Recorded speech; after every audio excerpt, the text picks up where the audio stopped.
तो hello everyone. और कैसे हैं सब लोग भाई? आई होप सब कुछ सही से चल रहा होगा यार, एकदम स्मूथली फ्लो कर रहा होगा।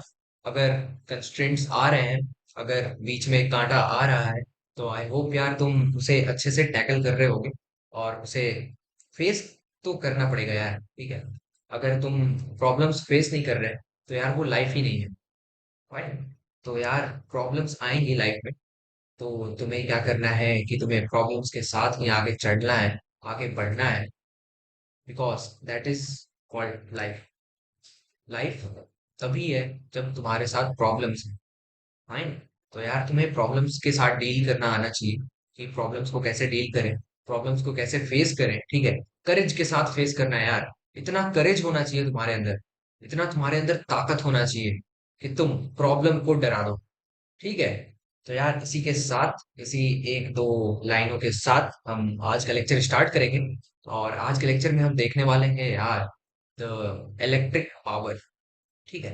Electric power. तो यार टॉपिक भी बहुत तगड़ा है और तुम्हें भी इसी तरीके से तगड़े तरीके से एकदम रहना है, ठीक है। हर कठिनाई को फेस करना है और उसे बीट करना है। फाइन। उसे बीट करना है भाई, उससे compete करना है और उसे मार के गिरा देना है, ठीक है। तो यार इसी के साथ आज का लेक्चर स्टार्ट करते हैं और लिखते हैं यार अपने टॉपिक का नाम। कलर यहाँ पर थोड़ा एडजस्ट कर लेते हैं, देखते हैं कोई बढ़िया कलर। तो जस्ट मिनट। चलो इस कलर से ठीक है। तो हम लिखते हैं यार टॉपिक का नाम इलेक्ट्रिक पावर। इलेक्ट्रिक पावर, ठीक है। अब भैया इलेक्ट्रिक पावर होता क्या है? ठीक है, ये तुम्हारे अंदर सवाल आ रहा होगा यार इलेक्ट्रिक पावर होता क्या है। फाइन। अब इलेक्ट्रिक पावर क्या होता है? अगर फॉर एग्जाम्पल अगर हम इसे अपने प्रैक्टिकल लाइफ से रिलेट करने की कोशिश करें, तो हमने पहले भी इस चीज को बता रखा था कि यार जो तुम्हारा मीटर होता है, जो तुम्हारे घर पे लग रखा है, ठीक है। तो मीटर क्या होता है कि हर महीने के एंड पे एक अथॉरिटी आती है हमारे गवर्नमेंट ऑफ इंडिया से, जो कि इलेक्ट्रिसिटी का बिल चेक करती है, ठीक है। तो वो लोग आते हैं यहाँ पर, हमारे घर पर आते हैं, मीटर्स में चेक करते हैं तुमने कितना पावर कंजम्पशन किया है। एग्जैक्टली में वो एक यूनिट चेक कर रहे होते हैं, तो उस चीज को हम आगे डिस्कस करने वाले हैं कि वो एग्जैक्टली चेक क्या कर रहे होते हैं, ठीक है। तो उस चीज को देखकर वो समझ जाते हैं कि तुमने उस महीने में कितना पावर कंज्यूम किया है, कितने पावर को यूटिलाइज किया है, कितना पावर यूज किया है, ठीक है। तो उस चीज से वो लोग ऐसे कैसे समझ जाते हो, आखिर उसमें है क्या, ठीक है। तो इस चीज को हम समझने वाले हैं। So there lies our electric power. कोई भी चीज जो चल रही है वो इलेक्ट्रिक पावर की वजह से चल रही है। यहाँ पर जो हमारा पंखा चल रहा है ऊपर में, वो इलेक्ट्रिक पावर की वजह से चल रहा है। ये जो हमारा पीछे में बल्ब ग्लो कर रहा है, this is because of electric power. ये जो हमारा हेडफोन चल रहा है, इसको पावर मिल रहा है इस लैपटॉप से, ठीक है।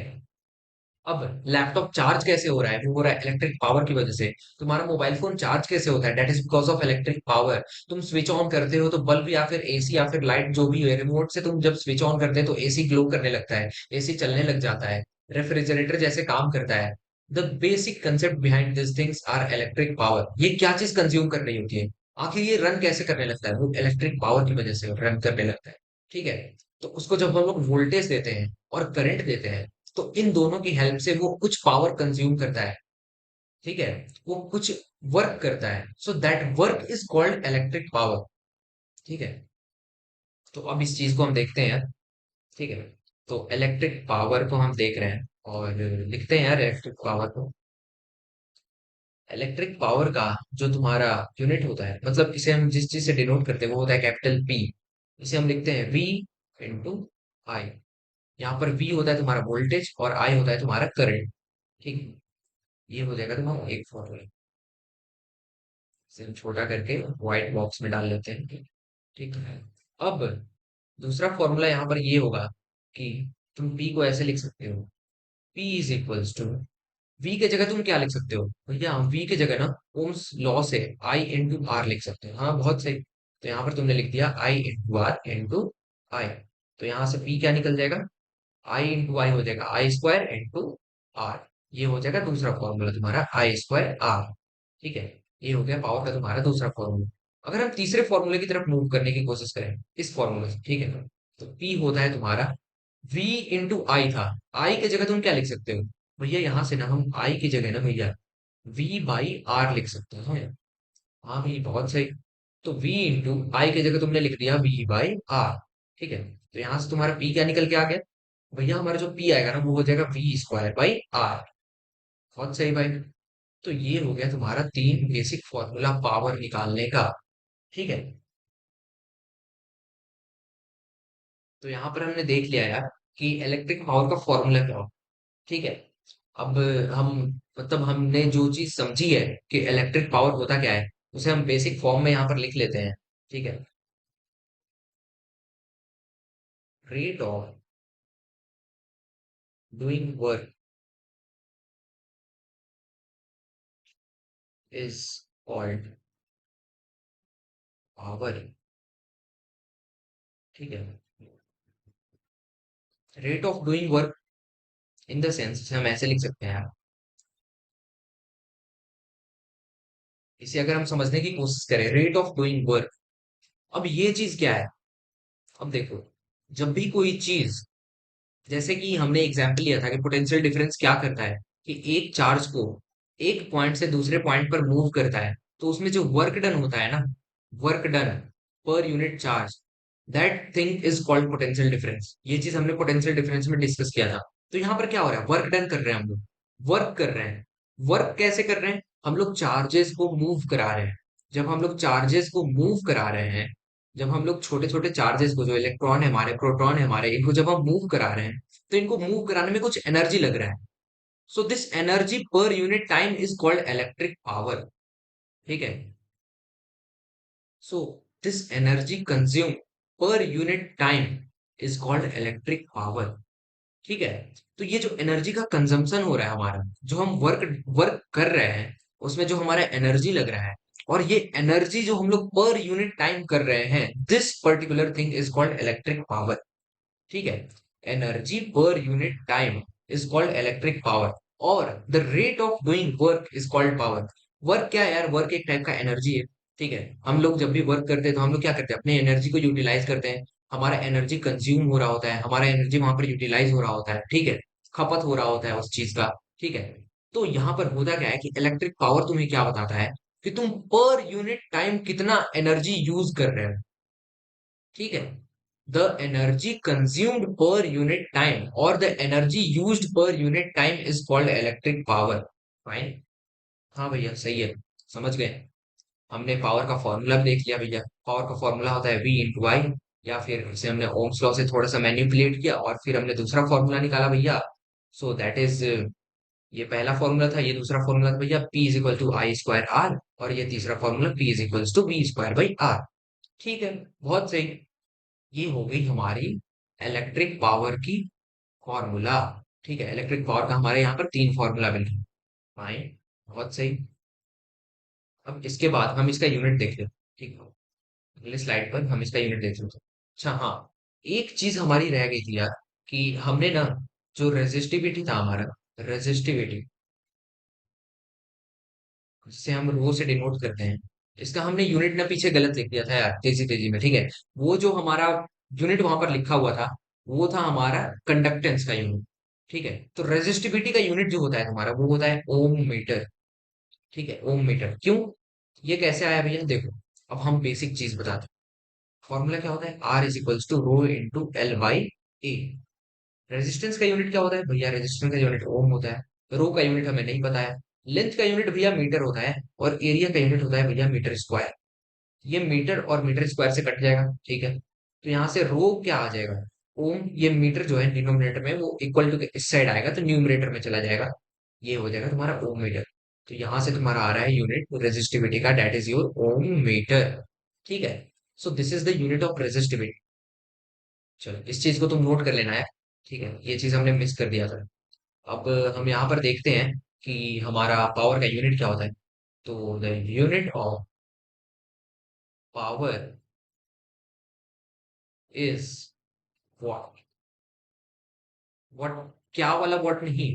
ठीक है, दिस इज वॉट। ये क्या था, ये साइंटिस्ट के नाम पर रखा गया है यूनिट। ठीक है, so the unit of power is what, what. ठीक है, बहुत सही। ये चीज तुम समझ गए। तो पावर तो में लिखा रहता है भैया, पावर तो होता है V इंटू आई। इसका मतलब भैया हम इसे लिख सकते हैं, हमारा वोल्टेज का यूनिट क्या भैया होता है, भैया वोल्ट होता है। और करंट का यूनिट भैया होता है हमारा एम्पियर, तो इसे हम भैया वोल्ट एम्पियर भी लिख सकते हैं, ठीक है। और पावर का यूनिट हमारा क्या होता है, वॉट, जिसे हम कैपिटल W से डिनोट करते हैं। तो 1 वॉट को हम लिख सकते हैं कि 1 volt ampere is equals to 1 watt, ठीक है। 1 वोल्ट एम्पियर जो हमारा होता है वो होता है हमारा 1 watt. 1 volt ampere is equals to 1 watt. Fine, I hope तुम्हें समझ आ रहा होगा यार। ठीक है, हमने क्या किया यहाँ पर, सिर्फ वोल्टेज, वोल्टेज जो है उसका हमने यूनिट रख दिया, करंट जो है उसका हमने यूनिट रख दिया, और एलएचएस में भी हमने पावर का यूनिट रख दिया जो कि है हमारा capital W, that is watt. तो 1 watt is equal to 1 volt ampere. 1 volt ampere is called as 1 watt, ठीक है। अब हम मूव ऑन करते हैं इस पार्ट पर कि हमारे घर में जो एनर्जी कंजप्शन हो रही होती है पर मंथ, उसका ये लोग मतलब फिगर कैलकुलेट कैसे करते हैं, ठीक है। कि तुम्हें कितने पैसे देने हैं, तुम्हारा कितना खर्च हुआ इस बार, तुमने कितने बिजली का कंजम्पशन किया है इस महीने, इसका ये वो लोग पैसे में कन्वर्जन कैसे करते हैं, ठीक है। अब देखो इस चीज को देखते हैं यार, हम यहाँ पर कलर चेंज करते हैं और इस चीज को समझने की कोशिश करते हैं, ठीक है। देखो, वो होता है ना 1 unit. 1 unit is equals to होता है 1 किलो वॉट आवर, ठीक है। 1 किलो वॉट आवर, 1 मिनट।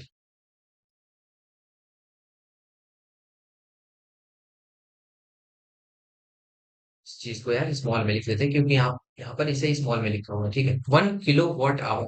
अब 1 किलो वॉट आवर से तुम क्या समझते हो भैया, 1 किलो वॉट आवर मतलब होता है 1 किलो वॉट और आवर, ठीक है। इसे अगर हम डिवाइड करने की कोशिश करें तो इसे हम लिख सकते हैं 1 किलो वॉट इंटू 1 आवर, ठीक है भैया, सही है। और 1 किलो वॉट में कितना वॉट होता है भैया, 1 किलो वॉट में तो 1000 वॉट होगा। और 1 आवर में कितना सेकंड होता है, क्योंकि हमें क्या चाहिए, एसआई यूनिट में चाहिए, ठीक है। एसआई यूनिट है, फाइन। तो हमने क्या किया कि पावर को हमने वॉट में मेजर किया था, तो हमने पावर को वॉट में कन्वर्ट कर दिया, और आवर को हम सेकंड में कन्वर्ट कर दिया। तो 1 आवर में कितना सेकंड होता है, 60 × 60, that is equals to 3600 seconds, ठीक है। तो यहाँ पर हम लिख सकते हैं इसे 3600 सेकेंड्स। तो इसे हम लिख सकते हैं यहाँ पर ऐसे, ये हो जाएगा 36, 1 2 3 4 5, इतना वॉट सेकंड है, ठीक है। 1 किलो वॉट आवर, वॉट को हम ऐसे लिख सकते हैं यार। अब देखो, देखो इस चीज को अगर हम सिंप्लीफाई कर कर लिखना चाहें, देखो इस चीज को हम ऐसे लिखना चाहते हैं, 3.6 × 10⁻⁶ जूल, ठीक है। अब देखो, 1 मिनट हमारा पावर क्या होता है, पावर होता है हमारा work done by time take. तो यहाँ से हमारा वर्क डन क्या आ जाएगा भैया, वर्क डन आ जाएगा हमारा पावर इनटू टाइम। तो वर्क डन को हम क्या लिख सकते हैं, वर्क डन को अगर हम जूल से डिनोट करते हैं, जूल से डिनोट करते हैं इसे, पावर तो हमारा वॉट में होता है और टाइम हमारा सेकंड में होता है, तो हम वॉट सेकंड को क्या लिख सकते हैं, जूल लिख सकते हैं यहाँ से, ठीक है।